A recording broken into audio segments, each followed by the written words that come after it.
Warriors Into the Wild by Erin Hunter, Chapter 5, Part 3. When they had finished, Graypaw wandered over to Firepaw and began to groom his head. Together they washed, sharing tongues as Firepaw had seen the other cats do when he first arrived. Then, tired after their long trek, they pushed their way into their den. They settled down into the nests and quickly fell asleep. The following morning, Graypaw and Firepaw arrived early at the sandy hollow. They had crept out before Sandpaw and Dustpaw woke. Firepaw had been eager to hear about the gathering, but Graypaw dragged him away. You'll hear all about it later if I know those two, he had meowed. It promised to be another warm day, and this time Ravenpaw came to join them. Thanks to Spotted Leaf, his wound was healing well. Graypaw played around, scooping leaves into the air and leaping after them. Firepaw watched, his tail twitching with amusement. Ravenpaw sat quietly at one side of the hollow, looking tense and unhappy. "Cheer up, Ravenpaw," called Graypaw. "I know you don't like training, but you're not usually this miserable."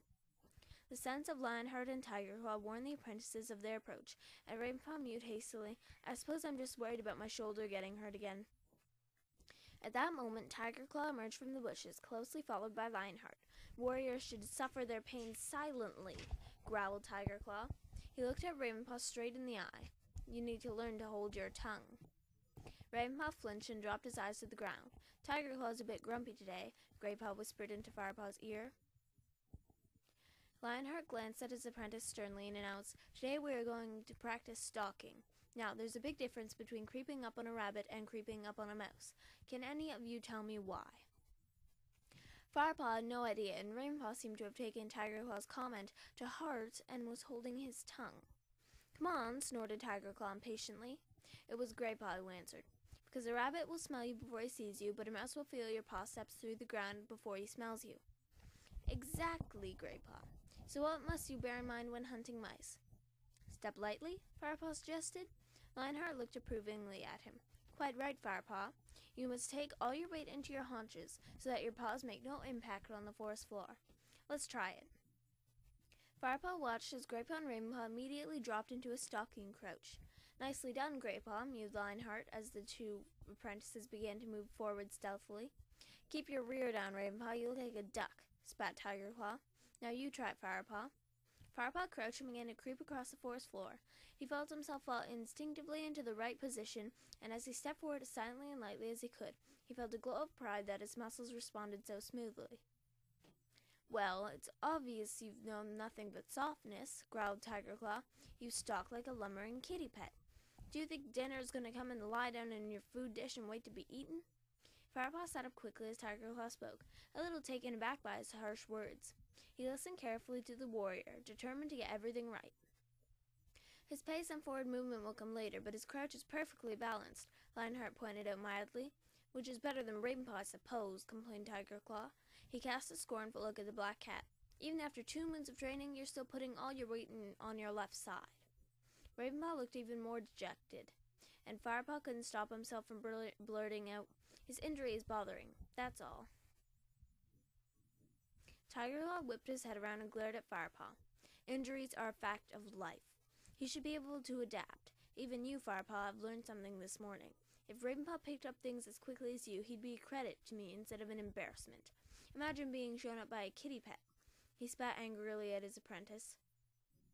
Firepaw felt his fur prickle with discomfort. He couldn't meet Ravenpaw's eyes, so he looked down at his paws. "Well, I'm more lopsided than a one-legged badger," mewed Graypaw, breaking off from his careful stalking to stagger comically across the clearing. I think I'll have to settle for stupid mice. They won't stand a chance. I shall just wander up to them and sit on them till they surrender." "Concentrate, young Graypaw. This is no time for your jokes," meowed Lionheart sternly. "Perhaps you might focus your mind better if you try your stalking for real." All three apprentices looked up brightly. "I want each of you to try catching real prey," meowed Lionheart. "Ravenpaw, you look beside the owl tree. Graypaw, there might be something in that big bramble patch over there. And you, Firepaw, follow the rabbit track over the rise. You'll find the dry bed of Winter Stream. You may find something there." The three apprentices bounded away, even Ravenpaw finding some extra energy for this challenge. With the blood pounding in his ears, Firepaw crept slowly over the rise. Sure enough, a stream bed cut through the trees ahead of him.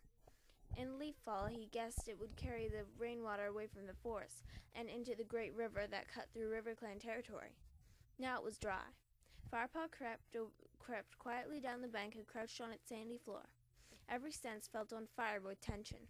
Silently, he scanned the empty stream for signs of life. He watched for any tiny movement. His mouth opened so he could pick up the smallest scent. His ears twisted forward. Then he smelled mouse. He recognized the odor instantly, remembering the first taste the night before. Wild energy surged through him, but he remained motionless, trying desperately to pinpoint the prey. He strained his ears forward until they picked up the rapid pulsing of a tiny mouse heart. Then a flash of brown caught his eye. The creature was scrambling through the long grass that draped the edges of the stream.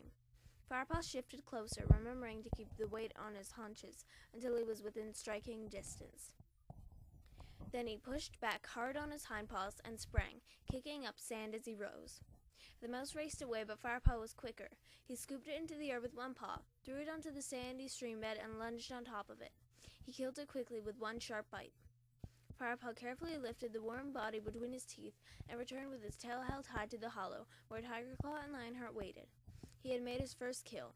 He was a true ThunderClan apprentice now.